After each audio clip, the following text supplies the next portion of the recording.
Hello दोस्तों, आप सभी को मेरा प्रणाम। मैं योगेश धानी स्वागत करता हूँ आपका अपने न्यू ब्लॉग में। आज ब्लॉग की शुरुआत कर रहा हूँ मैं सुबह 9:30 बजे से। ड्यूटी जाने के लिए तैयार हो जाता हूँ, नहा धो के पूजा पाठ करके सीधे निकल लेता हूँ। जीव को ठट्टा बाय करके नीचे आता हूँ। साइकिल में हवा नहीं होती है, हर्षू मंगा लेता हूँ पंप पे, तो साइकिल में थोड़ी हवा भर लेता हूँ दोनों टायरों में। काफ़ी दिनों के बाद भर रहा हूँ हवा में, इसमें देखी नहीं थी मैंने, तो हवा भर के निकल लेता हूँ मैं आगे। मौसम की बात करें तो मौसम भी काफ़ी अच्छा हो रहता है सुबह के टाइम में। तो थोड़ी आजकल यहाँ भी ठंडी हो रही है गोवा में। पहाड़ों में तो आजकल बहुत ही ज़्यादा ठंड हो रही है। जाते जाते थोड़ा वीडियो भी बना लेता हूँ। क्रिसमस के दिन से यहाँ पे ऐसे सजावट कर रखी है, अभी तक ऐसी है, शायद न्यू ईयर तक ऐसी रहेगी। पहुँच जाता हूँ मीरा मार पे, राम जी के मंदिर के पास से, तो सीधे पहुँच जाता हूँ अपने होटल में। गार्ड आर्ड बैठे रहते हैं, थोड़ा बातचीत करते हैं उनसे, हंसी मजाक करके निकल लेता हूँ अंदर को। ये हमारा होटल अच्छा है, अभी लाइट हाइट तो जली नहीं है। दो जगह सिमटी है इसमें भी, इस साइड एक इधर ये कार्टून बना रखा है,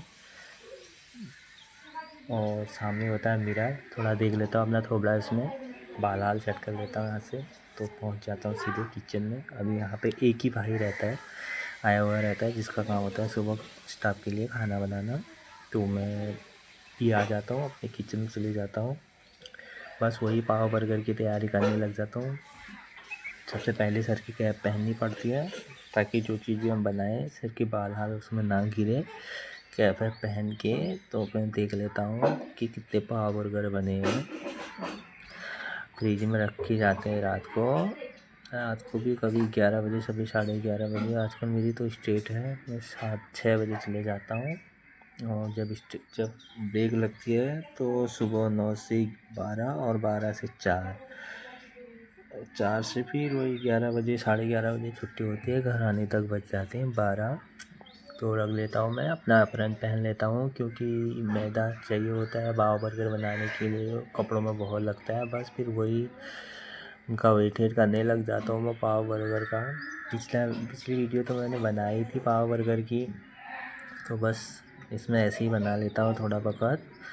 कि आज मैंने जो बनाया हो लावा केक और पैना कोटा, वो भी ऐसे ही जल्दी से सिंपल सा होता है, डेजर्ट होता है, वो खाने के बाद मांगते हैं जो लोग, तो मैं बना लेता हूँ।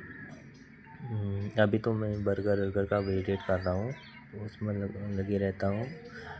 एक ढाई ढाई 2 ढाई घंटे लग जाते हैं पाव और बर्गर बनाने में, तो मैं इनकी तैयारी में लग जाता हूँ। फिर मैं इसके बाद जैसे जैसे ये होता है, तो पाव बर्गर का काम होता है, तो साइड में नीचे गर्म करने के लिए लावा केक जो बता रहा हूँ उसकी भी तैयारी कर लेता हूँ। उसको भी छोटी सी कटोरी में रखना पड़ता है लावा, कुछ ज़्यादा है नहीं उसमें, बस वही मिक्सी में भी नहीं, फैन में घुमाना है उसका सब कुछ। उसमें लगता है बटर और डार्क चॉकलेट, तो जितना चाहिए तुम्हें, जिस हिसाब से चाहिए उतना बनाते हैं हम तो। हमारा तो साफ ही है, जितना होता है हमें देना पड़ता है उतना।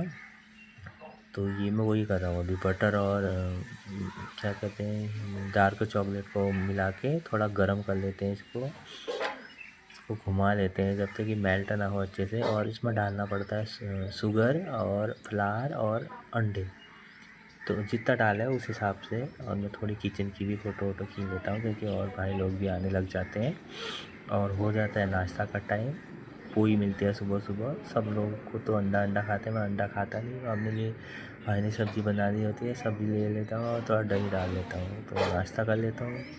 कि भाई लोग अपने लिए अंडे बनाने में लगे रहते हैं, आमलेट।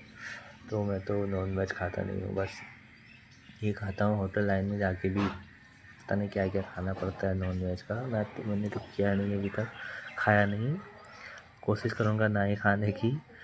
और यहाँ पे सभी भाई लोग अपना मीज़ा बनाने में लग जाते हैं, तब तक जो मैंने बर्गर बनाए थे वो फूल जाते हैं, तो फिर मैं उनको रख देता हूँ ओवन में। ओवन में भी कम से कम 24-25 बर्गर होते हैं एक बैच के। तो आज मैंने छोटा बैच मारा और दिनों में 4 बैच का मारता हूँ, उसमें 36-38 होते हैं। आज मैंने 3 बैच का मारा तो उसमें 25-26 होते हैं, तो उनको रख देता हूँ मैं, तो टाइमिंग लगा देता हूँ। और अभी जो लावा बता रहा था उसको बनाने लग जाता हूँ। उसके लिए तो उसकी कटोरियाँ होती हैं 7-8 छोटी सी, उनमें थोड़ा बटर और मैदा लगाना पड़ता है ताकि उसमें जो मैं वो डालूँ लावा केक तो उसमें चिपके ना, तो इससे निकलने में भी इजी रहता है।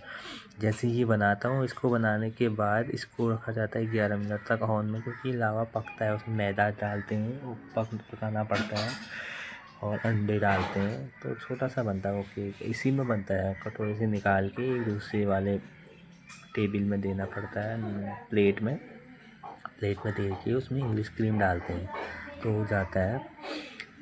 तो इसकी तैयारी में लगे रहता हूँ मैं। तो उसके बाद मुझे दूसरा काम भी करना है, तो जल्दी जल्दी में ये करके ये हो जाता है मेरा। इसको मैं घोल लेता हूँ, घोल के फिर ऐसे ही डाल देता हूँ कटोरियों में, कम से कम 7-8 कटोरियों में डाल देता हूँ इसको।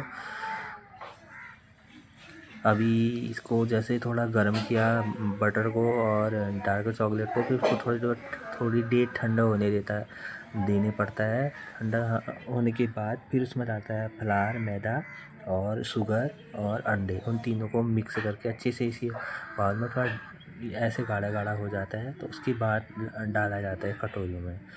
ये वाले डेजर्ट तो ऐसे ही होते हैं।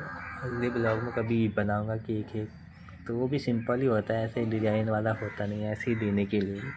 उसमें तो ज़्यादा टाइम लगता है। ये बन जाते हैं मेरे लावा, तो इनको एक उसमें रख के प्लेट में रख के बड़ी वाली उनको क्लीन अप करके फ्रीज में रख देता हूँ।